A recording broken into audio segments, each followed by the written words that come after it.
Dr.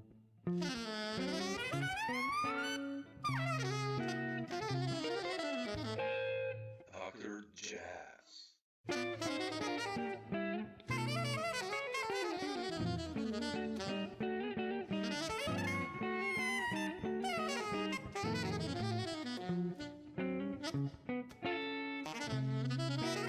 Good that we found the time, at least. At least that.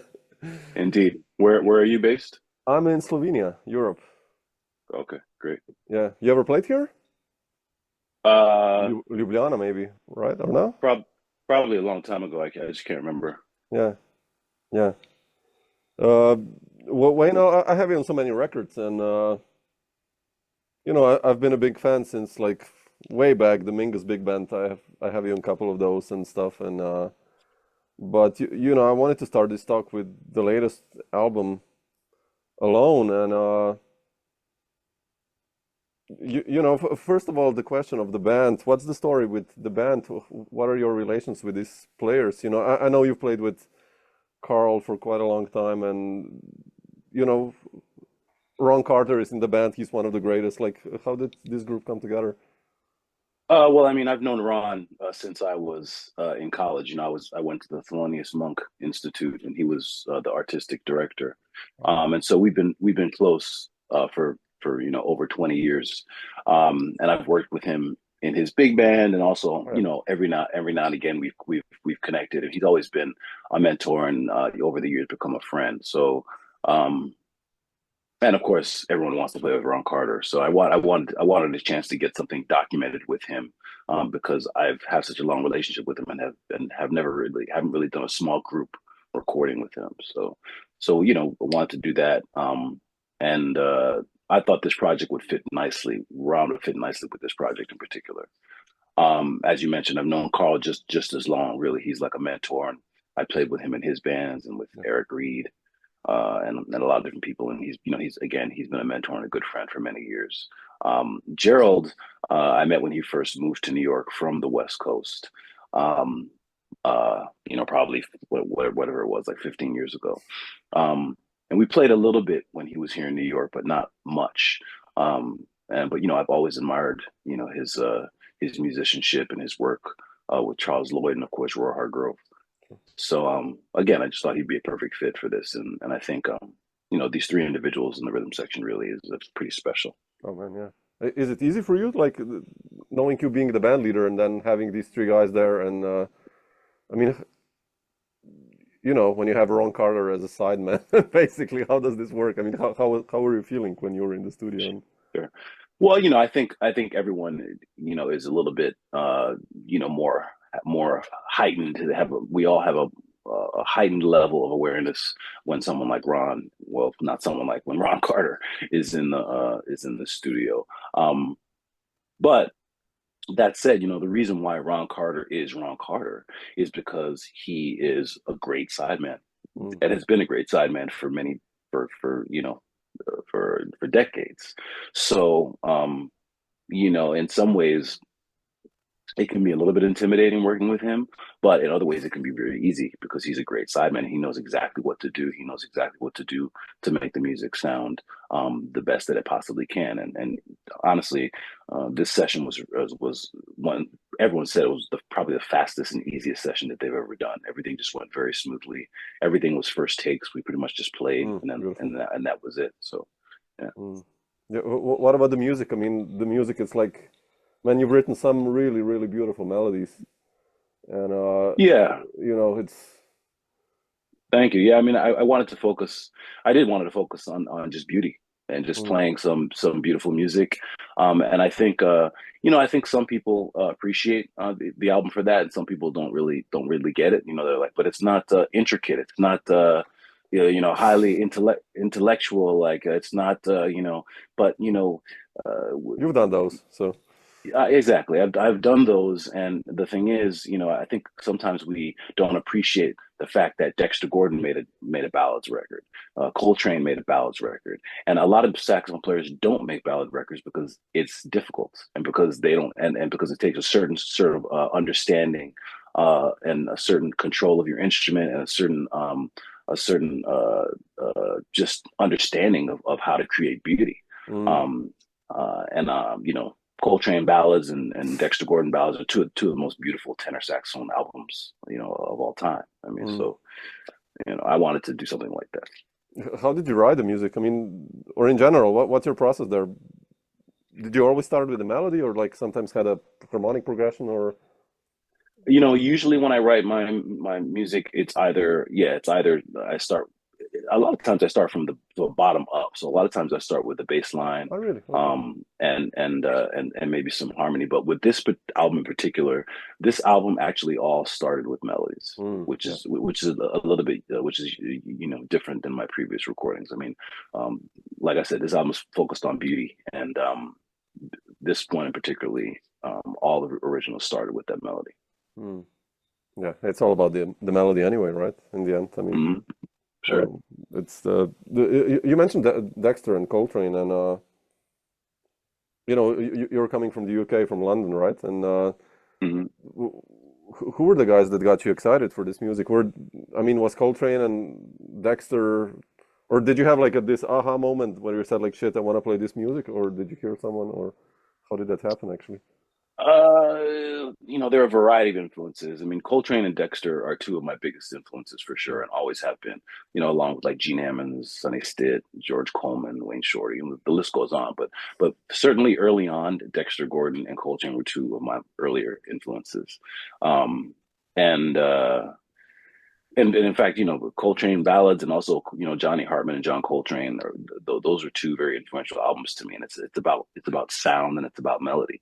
mm, And again, when you say the word Coltrane, people think, they don't think, or at least they don't say beauty. They don't say melody and beauty and sound. They just think of giant steps and countdown and ascension.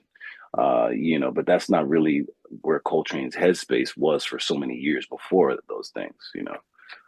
So anyway, yeah, Dexter and Train were big influences. My teacher Jackie McLean, of course, was a mm, all right. huge influence. Um, just growing up in New Haven, Connecticut, and being around other musicians, and just being around art was a big influence. Mm. Yeah, how did you decide to leave London actually? What's the story there? I didn't decide anything. I left Ah, London when I was 7 years old. So my mother ah, made that already. decision. Ah, I thought you were later. Yeah, Okay. no, yeah. So. Well, what about Jackie? I mean, I know I talked with Eric McPherson years ago, and he said like how important Jackie McLean was for kind of this generation of players. How did you meet him and your story with him? Uh, one of my close friends, in fact, who I'm playing with tonight, Jimmy Green, introduced me to Jackie McLean. He was kind of Jimmy was kind of already, even though we're the same age, he was kind of already established as a high schooler. He started much before me. I kind of started jazz in high school. Jimmy had Mm, been playing already, so he introduced me to kind of Jackie McLean and the Artist Collective, and Jackie McLean invited me to study at the Hart School, gave me a scholarship to study at the Hart School of oh, Music, and became my mentor. And that's where I met Eric McPherson and Abraham Burton. oh, And okay. yeah, I mean, J Mac was a proponent of just studying the history and learning the history of the music through your instrument. So, I mean, he told us stories about Train and Dexter and Sonny Stitt and Gene Ammons, and he really he helped us understand where those players and Charlie Parker, where those players were coming from, and how to reach that level Yeah. of musicianship through study, and through transcription, and through analyzing what they did. Mm, yeah. Yeah. When did you decide to move to New York? How did that happen then? Well, after I graduated from the Hart School with Jackie McLean, all most of my friends were in New York already. Oh yeah, They, already. Yeah. most of my friends went to like New School in Manhattan. So I had been wanting to go to New York for so long, but I had to study with Jackie McLean, so I had to stay in Connecticut. And then after that, I wanted to move to New York, but uh, Jackie insisted that I join this Thelonious Monk Institute program, because he just thought that it would be a good exposure for me, and a good chance for me to get a graduate degree. So even though I didn't want to do it, I trusted his mentorship, and I did that. So I didn't go to New York right away. I went to the Monk Institute, and actually that's where I got a chance to meet Ron Carter, and And So, Kirby and all these guys, right? yeah, exactly. And, toured with Herbie and all this stuff. So, some definitely amazing opportunities came from that. So, and then after that, after I got my master's in the Monk Institute, then then I moved to New York Hmm. in '99. 99 I've been already. there Wow. How for did a the long tour time. with Herbie happen, actually? Well, that was just through the Thelonious Monk Oh, okay. Institute. So it was kind of a school thing, but we got to tour all over South America, and that Oh, was a wow, pretty man. cool experience. Yeah. Okay. When you came to New York, you remember who were the first gigs you got actually, and like how did you get enter the scene? I mean, you know many guys, I guess, from university, but still. Yeah, well, the other good thing about the Monk Institute was a lot of musicians came through there, Mm, so it was kind of a fast track for me meeting a lot of musicians. Really, when I moved to New York, I reached out to a few of those musicians that I met at the Monk Institute. One of those being pianist Eric Reed, mm. and so when I moved to New York, I contacted Eric and we started doing jam sessions over at his house. And then I ended up playing in his band. That was really the first band out of college that I was in, Eric Reed's band. Mm. And then a lot of my friends who were already here, like Jeremy Pelt and Jonathan Blake, were playing with the Mingus Big Band. So I used to go and hear them and sit in, and that's kind of how I got introduced to that band. So Ah, yeah, okay, yeah. I wanted to ask you that, like, how did you get the gig with the Mingus Big Band? Yeah. yeah, yeah, just going, sitting in, and well, first just going and listening, and showing my face pretty often, and then gradually, Sumingus and the guys invited me to sit in a couple of times, and and then once she needed a sub, she gave me a call, and pretty much that was it. I started working in the band. Mm. Was it, or I mean, it kind of you make it sound easy, but like, was it or a lot when you come to New York? There's still like Brecker is there, and Mark Turner is there, and Joshua Redman is there, and all Sure, these sure. amazing players. Like, what did Yeah, that but I mean to you? mean, I mean, you have to realize. I mean, I'm a little bit younger than all those yeah, yeah, the guys that you mentioned. So I mean, when I moved to New York, Josh Redman was already touring. He wasn't, going to jam sessions and yeah, playing with the biggest band. All these cats were touring, doing their thing. So I guess maybe there was a little bit of a void, but there were also still a lot of great musicians. Like there are a ton of great musicians here. So it's always highly competitive in New York, and that's what makes New York so great. I mean, it makes you, if you're here, you have to be your best self. So mm, it is competitive. You're going to the jam sessions, you're all fighting for the same gigs. But that's what makes you better. I mean, so, I might make it sound easy, but I mean, when I got here, yeah. and I still do, I mean, I still practice, hours and hours a day. But when I got here, I was practicing, 5, 6 hours a day. And then I was going to the jam session and sitting in. And then sometimes I would sound, terrible. And then I would come back home and practice again the next day and go back to the jam session again and then sound a little bit better, maybe sound worse. And it was just a long process. And it takes a long time, or at least it took me a long time to get to the place where I had a certain level of consistency so that Mm, when I showed up, people expected me to sound at a certain level.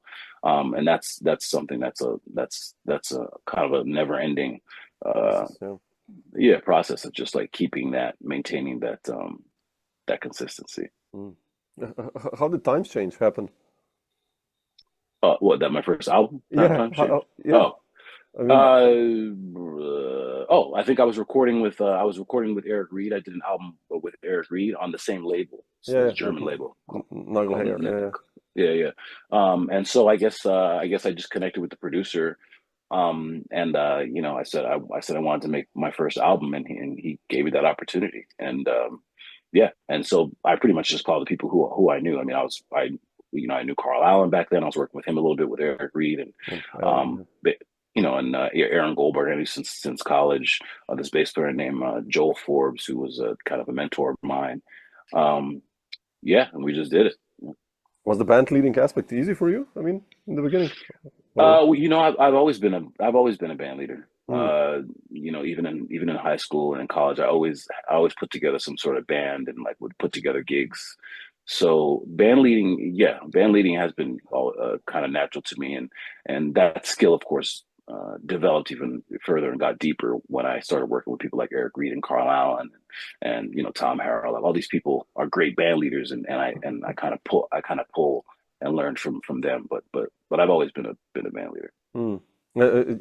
Yeah, I checked today the albums I have you on. I think I have you on 7 albums by Tom Harrell. And Mm. how did this story with Tom happen and playing with him? What have you learned from him? I think a few people recommended me. One is Ugana Okegwo, who's been playing with Tom Harrell for forever, and also David Weiss, this Mm, trumpeter and composer. I think Tom was looking for a saxophonist, and they both had recommended me separately. And yeah, Tom just invited me over to his house just to get together and play, and then and then he invited me to play with him at the Vanguard and do some stuff in Chicago, and then from then on, I was just in the band. I was in the band for 10 years. mm, yeah.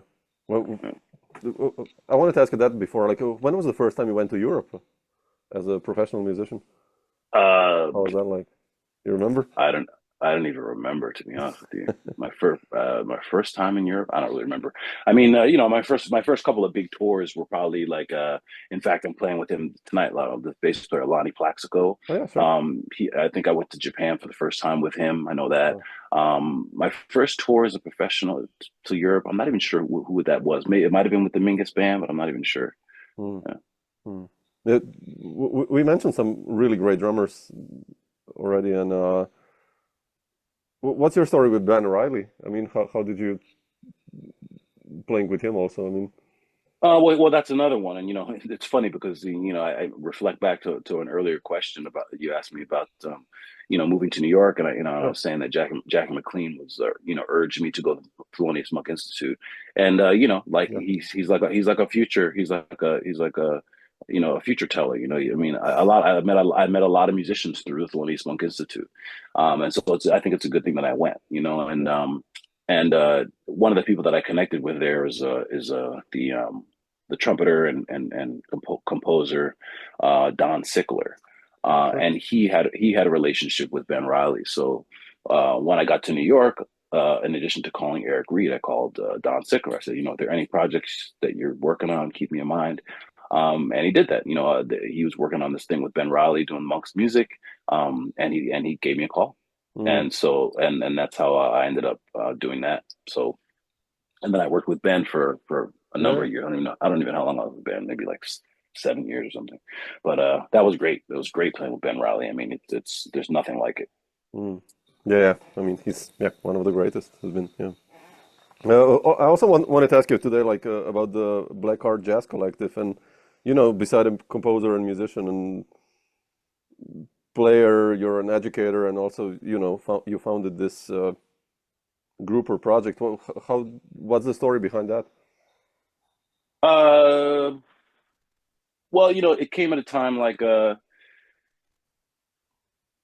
I mean, well, first off, I just wanted to get together a group of musicians who, from my generation, to write music and share, to write music, play each other's music, and also to share resources. Mm, Like yeah. everyone in the band is very accomplished as a sideman and a leader, like Jeremy Peltz. Jonathan Blake plays with everybody. All these musicians. So I said, look, we should, pool our resources. We can book gigs. We can do, and write music and play.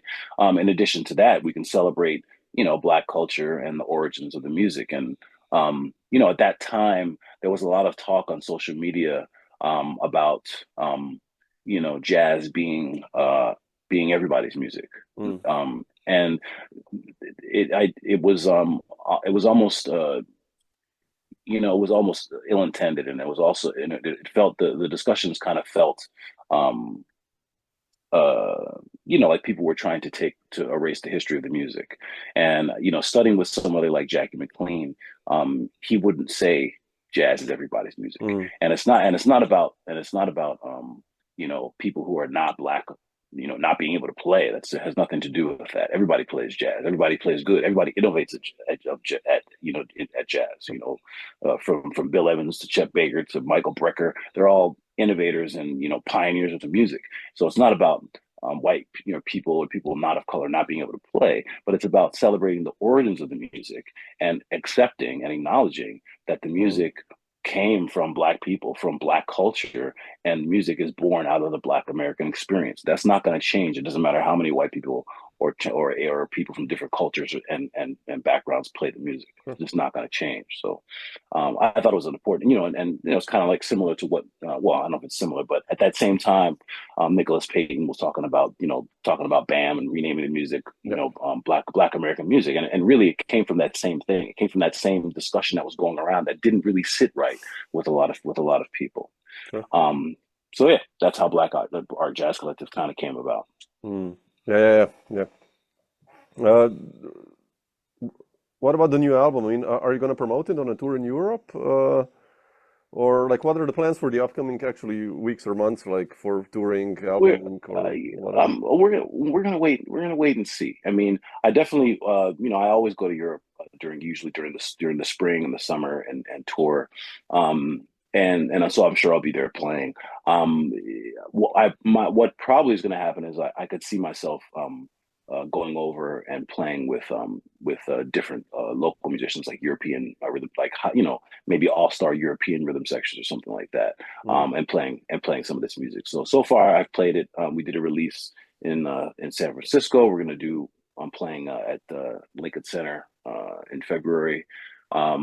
I'm playing in Boston with the band, with playing the music. So I do imagine going to Europe, but I don't think I'm necessarily going to bring a full American rhythm section this time around.